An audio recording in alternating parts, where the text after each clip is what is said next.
Let's bring in Outa CEO Wayne Duvenage, who joins us live via our video line. Wayne, a very good afternoon to you. A good call by the minister, no doubt, given what the AG's report has revealed thus far. Yes, we are absolutely. This all stemmed from our quest to have transparency around this driver's license card tender process. We'd even met the DG of Transport a number of years ago, a couple of years back, and nothing was really happening. So we did get a lot of information from a whistleblower about irregularities that were unfolding. And as the tender was announced on the 1st of September last year, we raised the flag very quickly with the minister, and we must congratulate her for listening and engaging with us. She then got the Auditor-General involved, who came to see us, and other entities that had information to provide. And while it has taken a little bit longer than we thought, here we are. That tender has been now cancelled, will be cancelled through a court of law. And due process, we hope, will follow now. But more importantly, we want to see accountability against those who really did not do their work properly in the bid evaluation process. I'm keen to know what the DG, when you met them a while ago, had to say. And I'm asking this because there would seem to be a bit of a disjuncture between the minister, who you say moved swiftly, even though it took a bit longer than you would have wanted. But she did move, got the Auditor-General to investigate, and now there is this report. And when you listen to the Department of Transport spokesperson, Colin Sibi, saying, we are starting the report and a statement would be issued on its findings at an appropriate time. Yeah, look, I mean, when we engaged with the DG, it was, I think, during Fikile Mbulula's time, he was the minister. He was replaced by Sindisiwe Chikunga and now Barbara Creasy. And going back then, we had raised a number of concerns from the RTMC to the RTIA driver's license card tendering. There were a number of issues and concerns that we have got. SANROL as well, all of these entities falling under the Department of Transport. When we raised the issue of this lack of transparency around the tender of the driver's license card, we'd already seen that the tender had been put out and cancelled. And these are the red flags for potential maladministration or interfering with the process. And he assured us at the time that there would be transparency. And we heard nothing thereafter. We wanted to know the specifications, the tender process, what was actually happening, because we've been down this road before. We've seen this type of manipulation. And so we weren't surprised when we started getting information from whistleblowers. We were building this matter and then heard the announcement of our DME, and we could see that the manipulation of the tender process was extremely flawed. The irregularities were too big. This had all the hallmarks of what we call corruption. So, thank goodness you have a minister like Barbara Creasy who engages with us, because we had tried to reach out to Sindisiwe Chikunga a number of times to meet, and just were fobbed off, just got no response.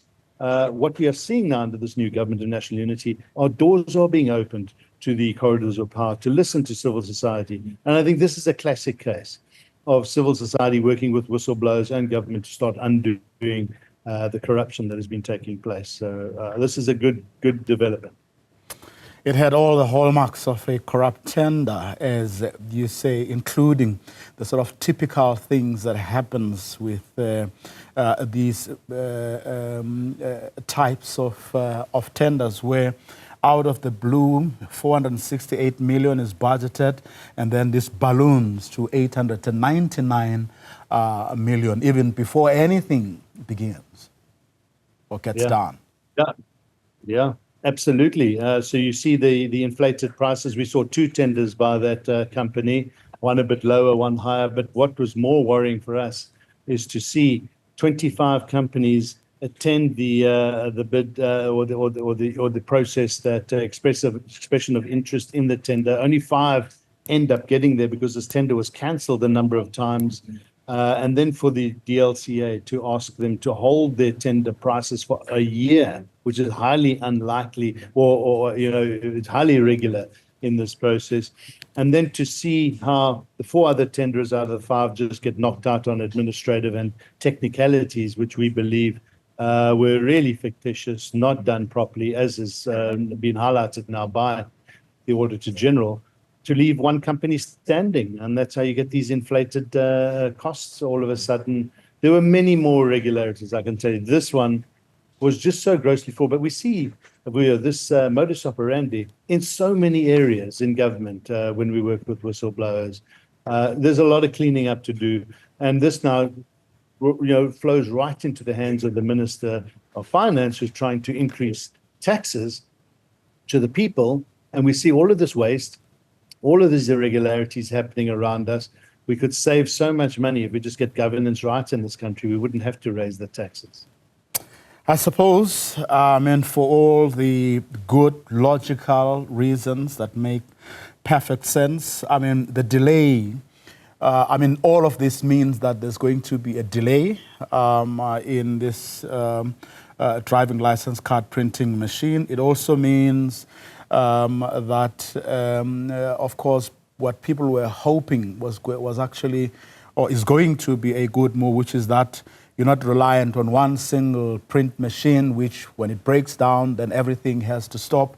But also the other advantage is the fact that it's going to be repaired here and not be shipped overseas if it does break down. What this means is that all of that is going to be brought to a halt until all these other outstanding matters, which cannot be overlooked, no doubt, are actually dealt with. Yeah. Look, there's no doubt there's some inconvenience, but rather have the inconvenience and deal with the issue and hold people to accountable and not allow a tender to go ahead, which was grossly inflated in a time when we can't afford it. But here's another issue, is that we have our ID cards printed at government printing works. It is a very technical process, similar to the driver's license card. And what we've learned in the meantime is that this printing of these cards can be done by the government printing works. It could save up to 30% of the cost. But what we have too often in government are these silos where they want to run and manage their own processes because there's money to be made. What we're going to suggest to the ministers, they should consider engaging with the government printing works. Obviously, there'll be a little bit of development required, but what happens then as well is that you can start bringing these databases together, because too often, we have these separate databases. Why not have a driver's license card account process combined with the ID process and sharing of this information to get better efficiencies? And we are told by people who have tendered that this would be far cheaper and better and could be managed by the government printing works. So it doesn't need to be outsourced like this in these grossly expensive and manipulated situations. Would that be something you want to bring up or pose as a possibility and suggest to government, or is it something you hope you want or you're going to vigorously pursue? In other words, put pressure on whoever to say, consider this before you move forward with this particular matter. We are going to suggest that. We're also going to suggest another matter, which also eases the pressure on this department, and that is the extension of the validity of the driver's license renewal from 5 years to 10 years, because that takes a lot of pressure off the amount of cards, the amount of time, the delays that are taken, and the public. You and I don't have to renew. Now, the world average is over 10 years. Some countries 20 years and longer. Our research shows that even government, even under the previous, one of the ministers of transport in 2013, Dipuo Peters, had already passed the Gazette and approved it, that driver's licenses would be valid for 10 years. There was research done on that. And then for some reason, we believe it's because of the money-making opportunities, that decision was reversed, wasn't engaged with society. And then we put to the Minister, Fikile Mbalula, some time ago, our research, and appealed to him to please extend the validity period. He did so and agreed that it would go to 8 years. And then Sindisiwe Chikunga his replacement just undid that decision. So we are going to appeal to Barbara Creasy. Be rational now. There's no reason. All the research shows there's no increase in accident rates if the driver's license validity period is at 10 years and not 5 years. That will reduce the pressure, the costs on government, the costs on society. And let's just become a more efficient government instead of having all of these barriers in place and all these additional unnecessary costs. Well, something has to be said, in fact, probably done more than said, about how ministers from the same government, from the same political party, can just change or tamper with policy willy-nilly without due process. And I remember a similar thing happened with regard to set-top boxes and what was happening in the communication space, for example. Exactly. You hit the nail on the head. There's just so much inconsistency. I mean, we've had 7 transport ministers over the last 12 years, 12, 13 years. There's no continuity. People come, people go, new agendas get brought in, and then you get the corrupt networks within the system, and they are deeply entrenched in many of these government departments who want to take advantage of these processes. And that's why you have this changes of decisions and new processes. I mean, this driver's license card account, by the way, we're on such old technology now, was supposed to have happened 5 years ago, finished and done. And yet it keeps getting put off and retendered because we believe of this manipulation. So you're quite right. We need some consistency, and hopefully that's going to start happening in the 7th administration under the Government of National Unity. Well, Duvenage, thank you very much for your time. Thank you. CEO of Outa.